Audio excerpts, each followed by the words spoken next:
Nossa, até meio sem palavras, porque eu não esperava que o tempo já está meio escasso e a última, tipo assim, a palavra seria minha. Eu quero dar um testemunho para a igreja da minha vida, do propósito que Deus tem na vida da gente, em fazer grandes maravilhas de uma forma que a gente às vezes não entende, quer receber a cura, mas Deus, desde o momento que eu me adoeci, Deus tem me confortado no meu coração e eu tenho buscado o que Deus queria falar comigo através dessa turbulência que eu passei. Eu quero primeiro agradecer a amada igreja por ter orado por mim, e eu quero dizer que Deus tem ouvido a oração de vocês e que Ele tem feito a obra na minha vida grandiosamente, não só com a cura, a minha renovação, minha cura carnal, mas sim, Deus tem curado a minha alma, o meu espírito, e hoje eu tenho convicção dos céus,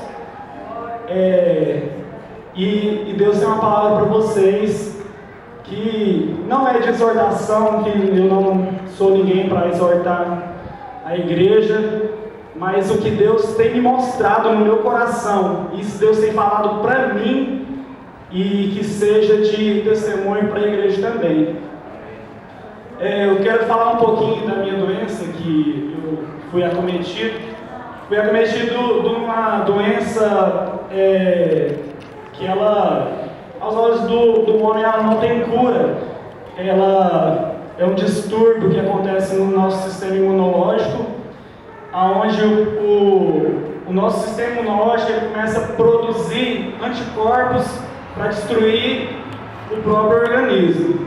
Isso, às vezes, nossa, que coisa terrível, mas no caso, esses distúrbios, a diabetes é um tipo desse tipo de doença autoimune, a tireoide também, mas no meu caso, eu peguei uma doença que chama púrpura, e que ela ataca as plaquetas do sangue. Então, eu corri risco de morte, que quando as plaquetas abaixam muito, a minha chegou a zerar, ela pode causar hemorragia no cérebro e a pessoa vir a falecer assim, de um lado para o outro. E ela é silenciosa, ela não causa dor nem nada. E tem outra doença também que eu estou tratando, uma reumatológica, que ainda não foi diagnosticada uma doença específica, mas os médicos, assim, no caso o doutor está tentando tratar ela, no caso no início dela, antes dela começar a ter outros defeitos. Essa já gera dor, ela ataca os tecidos, no caso os músculos e ligamentos, então eu sentia muita dor nas articulações. Mas enfim, isso pertence a Deus, Deus tem um propósito nisso, e eu não vou me queixar disso perante Deus. Eu não quero a cura, eu quero ter tratamento, então eu vou seguir o tratamento, e o que importa é a minha vida espiritual, porque a vida carnal aqui na terra, ela não, o corpo não vale nada. Então o que a gente tem que zelar, a igreja tem que zelar, é o espírito, nossa vida, comunhão. E eu quero contar um pouquinho da minha história de vida para os irmãos. Olha, Marcos é crente a vida toda, e está falando isso, que não tinha certeza da salvação. A minha história mais independente, assim, ela começou em 2005, onde eu comecei a faculdade e comecei a trabalhar. Então começou já a correr, turbulência, projetos de vida, crescimento. Aí em 2008 eu conheci a mulher mais maravilhosa da minha vida, que é a Luma. E em 2010, passando 2 anos, eu me formei no meio do ano e, no caso, me formei e comecei a trabalhar em 2 serviços. Trabalhava, às vezes saía 5 horas da manhã e chegava 10 da noite em casa. Não ia na igreja no meio de semana, só no final de semana. E turbulência. Formei, tipo assim, mas continuei atarefado. Aí, no final do ano, projeto de casar, casei, 2010, final do ano. 2011, eu adquiri um carro, comprei um carro, glória a Deus. 2013, eu conquistei uma casa, dei entrada na minha casa. E 2015, abril, Deus me deu um filho. Só bênção de Deus, né? Amém? E 2016, Deus disse: para tudo. Para tudo, que eu te dei muitas bênçãos materiais, projetos. Agora é hora de me servir em espírito e verdade. Eu achava que estava espiritualmente bem. Às vezes a gente tem umas coisinhas de falar, não tem nada a ver. Mas para Deus não é isso que Ele quer de nós, né? E nesse momento de enfermidade eu comecei a buscar a Deus. Eu começava a ler a Bíblia e o Velho Testamento, nossa, mas é difícil, cansaço de ler. Assim, principalmente eu que não tenho muito hábito de leitura, é cansativo para ler no Velho Testamento, muita história, muito generalização, assim, de família e tal, e você fica lendo, nossa, isso não estancava mais não, e foi difícil. E eu comecei a ler o Novo Testamento, e eu me apaixonei pela Bíblia. Justo, tipo assim, eu não estava doente quando eu estava lendo o Velho Testamento, parece que eu já sabia já. E quando eu comecei a ler o Novo Testamento, Mateus, Marcos, estou em Lucas ainda, mas me apaixonei e não quero mais parar, quero conhecer a Bíblia, aprofundar nela, porque Deus quer que nós façamos discípulos. Então, para nós falarmos da Bíblia para alguém, nós temos que ter bagagem. E a gente acha que é crente, eu tenho 32 anos, acha que é crente há muito tempo e conhece, né? Eu vejo pregações, não conhece não. Então, quando eu me deparei com o primeiro mandamento, tipo assim, onde os discípulos,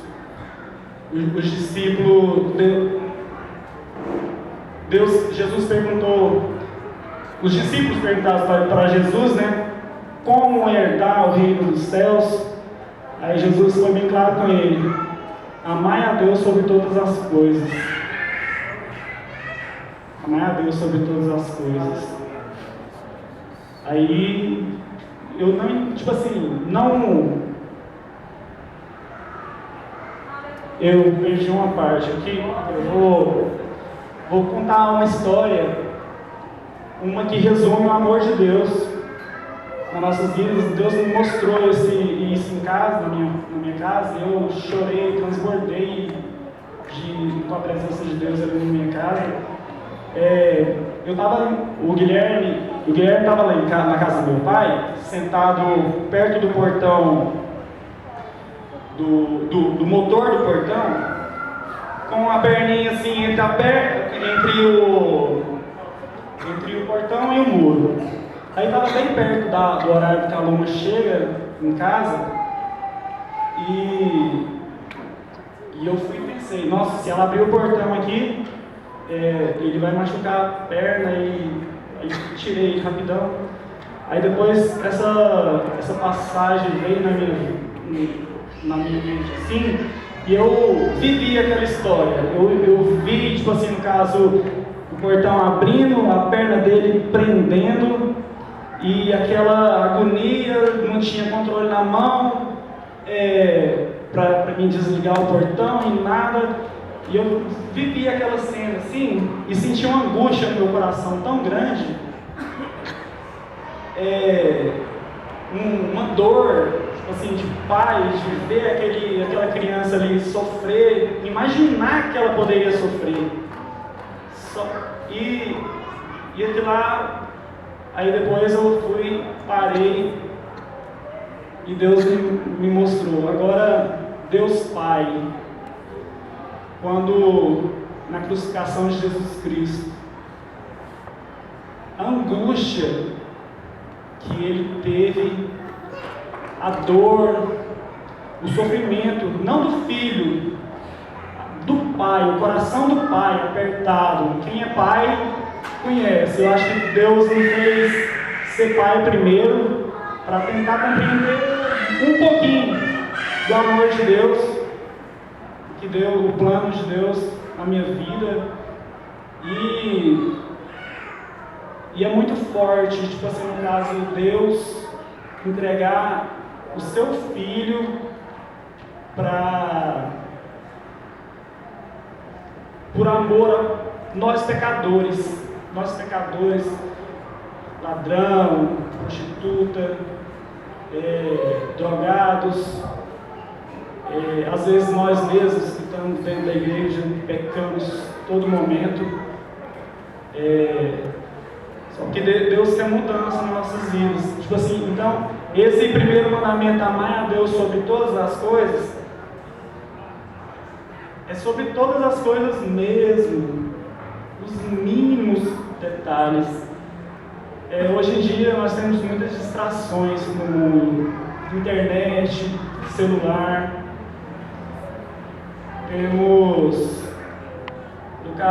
temos que prestar atenção até mesmo no amor que sentimos que depositamos numa camiseta de futebol.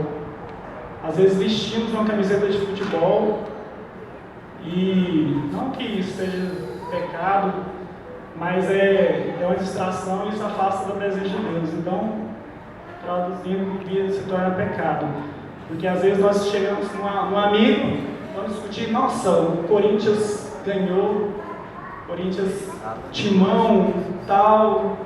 Aí às vezes pode gerar uma brincadeira, um trem, mas pode às vezes gerar contenda, começar a discutir, falar palavrão, tal, Palmeiras é um lixo, tal, e começa uma coisa assim, e às vezes nós temos que ter aquele momento que nós estávamos falando de time de futebol, nós poderíamos estar falando, pregando o Evangelho, uma vida sedenta, uma vida desgarrada, uma pessoa que precisa de ouvir a palavra de Deus. Aleluia!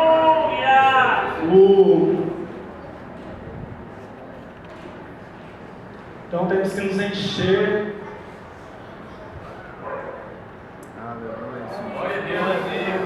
Encher do Espírito Santo de Deus. E tem o segundo mandamento que Jesus falou para os seus discípulos: amar o próximo como a si mesmo. Aí eu vi que muitas das vezes a gente começa a olhar para o irmão e enxergar só os defeitos dele. Começa a olhar, nossos irmãos é chato demais. E aí quando eu começo a olhar para um irmão e começo a enxergar os defeitos dele, eu não consigo amar ele. Porque aquilo lá cria uma barreira. O inimigo cria uma barreira nas nossas vidas para a gente não amar as pessoas. Isso é um mandamento de Deus. Então, quando a gente olha para uma pessoa,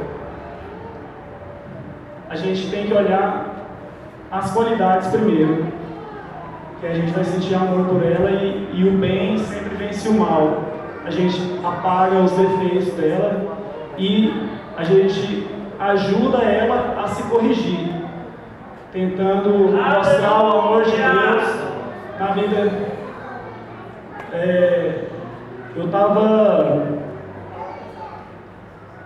O Espírito Santo de Deus tocou muito na minha vida para me falar essa palavra aqui. Eu pedi a confirmação de Deus. Enquanto eu lia a Bíblia, eu pensando, nossa, eu sou muito ruim com as palavras, sou muito, não consigo, às vezes é muita informação que o Espírito Santo de Deus está me dando e eu não consigo, às vezes, direcionar elas para que sejam entendidas. E Jesus, eu estava bem em cima na hora que eu estava lendo uma passagem da Bíblia, eu li uma passagem que falava, Jesus ensinando para os seus discípulos: quando vocês forem pregar o Evangelho, não se preocupeis com o que falais, porque é o Espírito Santo de Deus que fala.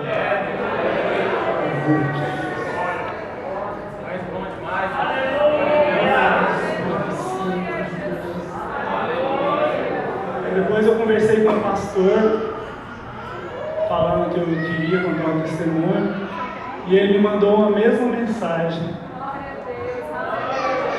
Aleluia, Jesus.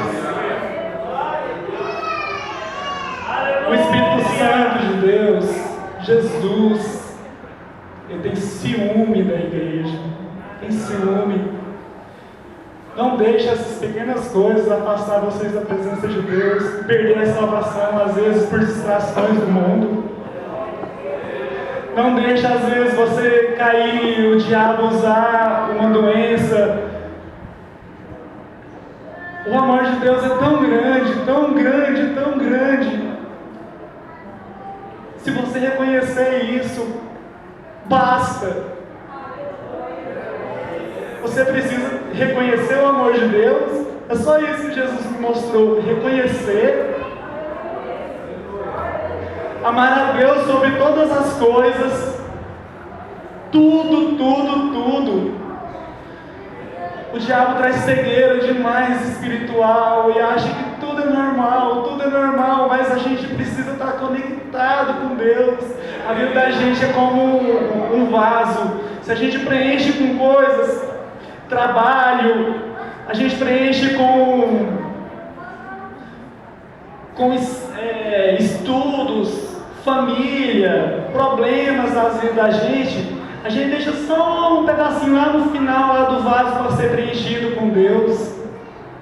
Televisão distrai e perde o seu tempo. Eu não tenho tempo para ler a Bíblia. Tem, é porque você não está achando. Às vezes Deus pode fazer você parar e fazer você refletir. Então, Deus ele não desiste da gente. Deus ele não desiste da gente. Então, todo momento ele está ali com carinho, olhando. Deus demorou. Eu demorei 32 anos. Eu nasci no lar cristão para me reconhecer esse amor tremendo da forma que realmente é. Às vezes as pessoas falam e essa palavra não penetra no seu coração. Você aceita, você está ali na igreja, você sente a presença de Deus, mas o pecado te afasta. Você não, relacionamento com Deus é intimidade. Você não fala com Deus do jeito que às vezes você fala com seu pai, com a sua esposa. Você não fala com Deus você precisa conversar com Ele com carinho, sentir as suas mãos, sentir o teu espírito assoprando, conectar realmente com Deus. Então, nós temos que buscar, nós temos que manter cheios, buscar santidade. A Helena, no começo do ano, ela fez uma campanha, um projeto da equipe de louvor, estar em santidade com Deus, para nós buscarmos a presença de Deus e ser canal de bênção na vida da igreja, para quando nós cantarmos, não ser somente músicas cantadas, e sim palavras de Deus na vida de vocês, para vocês conectar a Deus e sentir a presença